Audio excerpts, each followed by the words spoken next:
Big ബോസിൽ captaincy task ഇതുവരെ തീർന്നിട്ടില്ല. കാരണം മത്സരാർത്ഥികൾ തമ്മിൽ കൂട്ടയടിയാണ്. നിങ്ങൾ ആദ്യമായിട്ടാണ് ഈ ചാനൽ കാണുന്നതെങ്കിൽ സബ്സ്ക്രൈബ് ചെയ്യാൻ മറക്കല്ലേ. ക്യാപ്റ്റൻസി ടാസ്ക് ഇങ്ങനെയായിരുന്നു.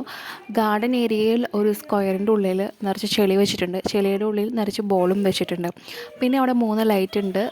റെഡ്, യെല്ലോ, ഗ്രീൻ എന്ന 3 ലൈറ്റ്, നമ്മുടെ ട്രാഫിക് ലൈറ്റ്. പിന്നെ അവിടെ എല്ലാ മത്സരാർത്ഥികളുടെ പേര് എഴുതിയിട്ടുള്ള ഒരു ബോക്സും വെച്ചിട്ടുണ്ട്.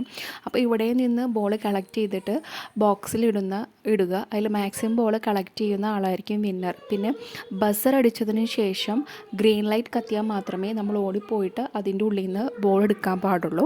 അതിൽ ഗ്രീൻ ലൈറ്റ് കത്തി യെല്ലോ ലൈറ്റ് കത്തുന്ന സമയത്ത് ആ സ്ക്വയറിൻ്റെ ഉള്ളിൽ നിന്ന് പുറത്തേക്ക് ഇറങ്ങി നിൽക്കണം. റെഡ് ലൈറ്റ് കത്തുമ്പോൾ ആരൊക്കെയാണ് ആ സ്ക്വയറിൻ്റെ ഉള്ളിൽ ഉള്ളത് അവരെല്ലാം ഔട്ടാകും എന്നായിരുന്നു നിയമം. അപ്പോൾ ഫസ്റ്റ് റൗണ്ട് കഴിഞ്ഞു. ഫസ്റ്റ് റൗണ്ടിൽ ആരും ലൈറ്റിൻ്റെ കാര്യം ചിന്തിച്ചേ ഇല്ല. യെല്ലോ ലൈറ്റ് കത്തി റെഡ് ലൈറ്റും കത്തിയിട്ടും എല്ലാവരും അതിൻ്റെ ഉള്ളിൽ നിന്ന് ബോൾ കളക്ട് ചെയ്തുകൊണ്ടിരിക്കുകയായിരുന്നു. പിന്നെ അവസാനം ബിഗ് ബോസ് പറഞ്ഞു കളി അവസാനിച്ചു, എല്ലാവരും പുറത്തേക്ക് വരണമെന്ന് പറഞ്ഞ് അങ്ങനെയാണ് എല്ലാവരും ബോൾ എടുത്ത് പിന്നെ ബോക്സിൽ കൊണ്ടുപോയി കളക്ട് ചെയ്തിടുന്നത്. അപ്പോൾ ഏറ്റവും കൂടുതൽ ബോൾ കിട്ടിയ ആൾ അസീറോയ്ക്ക് ആയിരുന്നു. അപ്പോൾ അസീറോയ്ക്കാണ് ക്യാപ്റ്റൻ എന്ന തീരുമാനത്തിലേക്ക് എത്തി. എന്നിട്ട് അപ്പോൾ ക്യാപ്റ്റൻ എന്തായാലും കൂടുതൽ പവർ കിട്ടും എന്ന് ബിഗ് ബോസ് ഇതിന് ടാസ്കിന് മുന്നേ തന്നെ പറഞ്ഞിരുന്നു.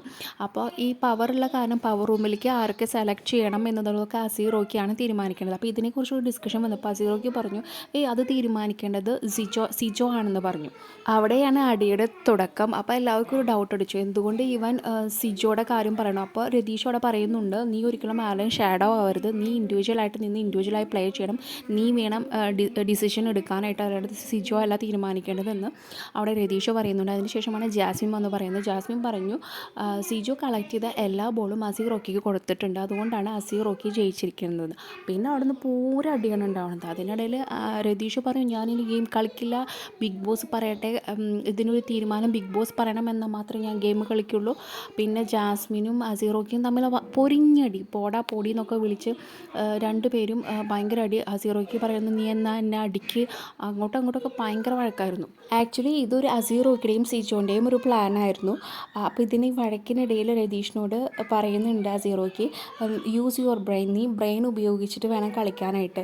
അപ്പോൾ രതീഷ് പറഞ്ഞു, ഇത് ഇൻഡിവിജ്വൽ പ്ലേ ആണ്, നീ ഇൻഡിവിജ്വലായിട്ട് നിന്ന് കളിക്കണം എന്ന് പറഞ്ഞു. അപ്പോൾ അസീറോയ്ക്ക് പറയുന്നുണ്ട് ഇത് ബ്രെയിൻ ഉപയോഗിച്ച് ചെയ്യേണ്ട കളിയാണെന്ന്. പിന്നെ ഇരുവരെയും കൺഫെഷൻ റൂമിലേക്ക് ബിഗ് ബോസ് വിളിക്കുകയും അതിനുശേഷം ബിഗ് ബോസ് പറയുന്നുണ്ട് അസീറോയ്ക്കും സിജോയും കളിച്ചത് തെറ്റായ ഗെയിം അല്ല, അവർ ഈ രീതിയിലും ഗെയിം കളിക്കാം എന്ന് പറയുന്നുണ്ട്. അതിനുശേഷമാണ് ഇവർക്കത് മനസ്സിലായത്. അതായത് ഇവർ ഓൾറെഡി സിജോയിനെ അറിയാം, സിജോ നല്ല രീതിയിൽ പ്ലാൻ ചെയ്തിട്ടാണ് ഇതിൻ്റെ അകത്തേക്ക് വന്നിരിക്കുന്നത്. അതായത് സിജോൻ്റെ പ്ലാൻ എന്ന് പറഞ്ഞു കഴിഞ്ഞാൽ ക്യാപ്റ്റൻസി കിട്ടിക്കഴിഞ്ഞ് കഴിഞ്ഞാൽ അതൊരു നല്ലൊരു പവറാണ്, പവർ റൂമിലേക്ക് കയറാം, കൂടാതെ തന്നെ വേറെ പല പവറുകളും ഇതിൽ കൂടെ ലഭിക്കും. അങ്ങനെ ഗെയിം ട്വിസ്റ്റ് ചെയ്യാമെന്നാണ് സിജോൻ്റെ പ്ലാൻ. അതായത് ബ്ലെസ്ലിയുടെ പോലെ എല്ലാ ഗെയിമിലും ഒരു ലൂപ്പ് ഹോൾ കണ്ടെത്തി അങ്ങനെ കളിക്കാനായിട്ട് നോക്കുന്നത്. അതായത് കഴിഞ്ഞ വട്ടത്തെ ബിഗ് ബോസിലും ബ്ലെസ്ലി ഇങ്ങനത്തെ കുറേ ബ്രെയിൻ ടെക്നിക്ക് ഉപയോഗിച്ച് കളിച്ചിരുന്നു, പക്ഷേ ബാക്കി ആരും അംഗീകരിച്ച് കൊടുത്തിട്ടുണ്ടായിരുന്നില്ല. അതുതന്നെയാണ് ഇവിടെ സംഭവിച്ചുകൊണ്ടിരിക്കുന്നത്. അവസാനം ബിഗ് ബോസ് ഈ റൗണ്ട് ക്യാൻസലാക്കി. കാരണം റെഡ് ലൈറ്റ് കത്തിയിട്ടും എല്ലാവരും ഇതിൻ്റെ ഉള്ളിൽ തന്നെയല്ല ഉണ്ടായിരുന്നത്. അതുകൊണ്ട് ഈ റൗണ്ട് ബിഗ് ബോസ് ക്യാൻസലാക്കുകയായിരുന്നു ചെയ്തത്.